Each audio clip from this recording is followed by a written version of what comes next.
Is there anything I can do, sir? Please. Don't do this to my wife, man. You don't know what you're doing to my family, man. Please. I'm begging you. I'm literally where am I going to put my feet? Sir, I'm begging you. Please. Please. Please. I didn't break the law. I'm not going to be found guilty of anything. This is a waste of time. If you guys want to know who I am, I'll tell you who I am. Okay. You want to know what I'm doing here? I'll tell you what I'm doing here. Please, sir, please don't make me sleep in jail tonight, sir, please. I'm begging you. We're not criminals. They're going to make me sleep in jail. Why? Sir, please. Please. Dude, please. Sir, please. Oh my God, man. don't do that to him. You guys don't know what you're doing to me, man. Why? In today's video, we're going to listen to Long Island Frauditor gloat about the new release from the Postal Service, saying that the Postal Service employees shouldn't stop him from filming inside the post office. Oh, he's happy about this. I know he is. Sit back, watch, and enjoy!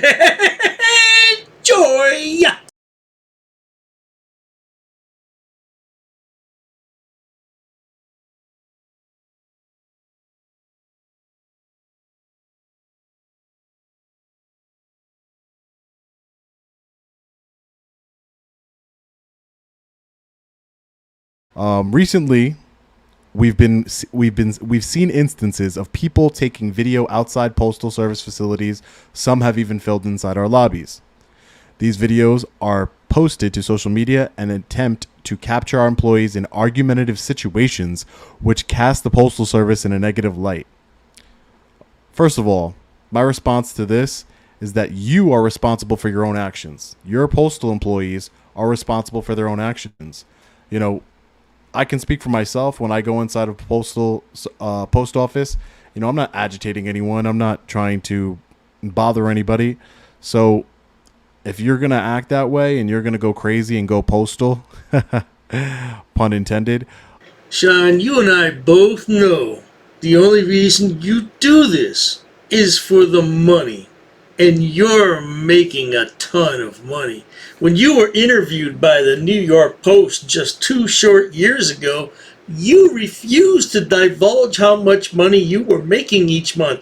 And at that time, you were only making about 10 grand a month. You've about quadrupled that, or maybe more. You're raking in the dough, baby boy. More than 400 of these videos were posted last year, and about 550 have been posted so far this year. So it's good to know that the United States Postal Inspection Service are counting all these videos that are on YouTube. If you encounter someone filming on postal property, follow these simple steps. The 3 R's: to protect yourself, our customers, and the USPS. So that's what this is basically about, right? This is not about to protect themselves or the customers. This is about protecting the image of the United States Postal Service. That's what this is about here, guys. So it's about protecting the image of the United States Postal Service. Well, of course, Sean, the post office doesn't want idiots like you and this one up on the screen tramping through the post office and say, I could be here, I could be here, I have the right to be here.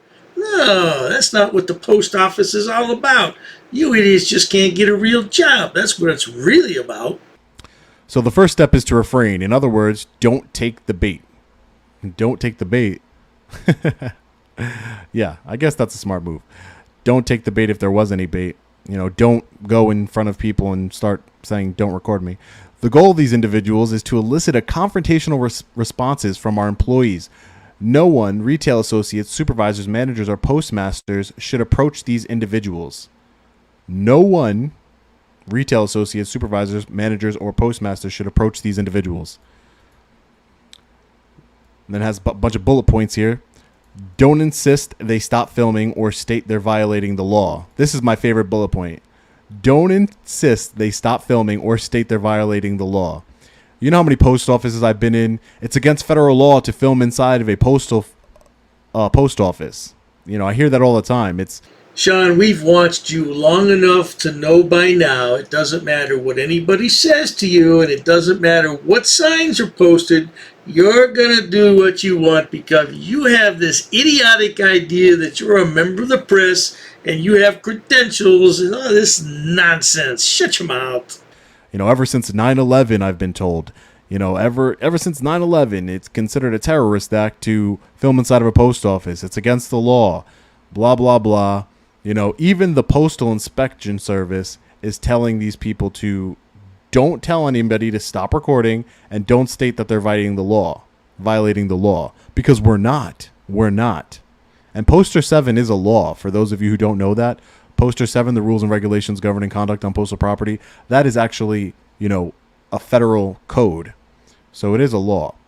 So we're not violating that, right? So for all the trolls out there, and, you know, we have a bunch of troll channels out there. You guys know who you are, who talk about Poster 7, rules and regulations governing conduct on postal property, that it doesn't give us permission to film in the post office. I'm glad you brought that up, Sean, because I went and got the latest Poster 7, and I know it's hard to read. I have it highlighted here, but it says photographs for news purposes. Now, news purposes, that would be non-commercial entities such as your local TV stations, your local newspapers, so on and so forth. You're none of that. Matter of fact, you're uploading purely for profit. So that would fall there in the last couple sentences where it says other photographs and video may be taken only with the permission of the local postmaster. How lovely is that, Sean? So let's keep going. Don't ask their names or who they represent. Basically, don't ask for press credentials when we say we're independent journalists gathering content for a story, because there's no such thing. Again, there's no such thing as official press credentials. Yes, they exist. I can make them, you know, if I worked for a company, they can make it for you, but there's no such thing. The First Amendment grants us the right of freedom of press. Don't demand they leave the premises. Don't debate them or answer their questions. Don't use personal or work smartphones to record any interactions. I understand that the post office, you know, runs itself. I understand that, kind of like a private institution, but they are government. It is government property, and they are a government agency. And, you know, when people say that the post office, it's a big misconception. They don't receive tax dollars directly, but they're a failing business, right? They're failing in their operations. So they get bailouts by the federal government all the time. That's tax dollars. You know, just for Corona, I think they got like $10 billion. That's our money that's going to them. So while it's not officially receiving tax money, they do receive bailouts by the people. So let me get this straight, Sean. Because the government bails out a business, that makes it a government institution? Wow, that's a geyser of information. So we can go all the way back to the days of when Chrysler had a bailout, General Motors had a bailout, all the savings and loans had a bailout, Goldman and Sachs. Oh, how many corporations receive federal money for a bailout? Oh, Sean, wow. Oh, my God. I just learned something today, Sean. Thanks so much. the second step is to report. If you see someone taking video in and around the facility, tell your supervisor or manager, and they'll tell you that there's nothing you can do because it's a constitutionally protected activity. If there's a potential safety or security risk, or the person is interfering with operations, including recording names and addresses from customer mail pieces, managers should immediately call the Postal Inspection Service hotline at 877-876-2455. Only call 911 if immediate safety or security concerns arise. The third step is to resume. In other words, all employees should resume normal duties, ignoring any filming in a lobby or outside of the facility, and let the inspection service or local law enforcement determine how to best handle the situation.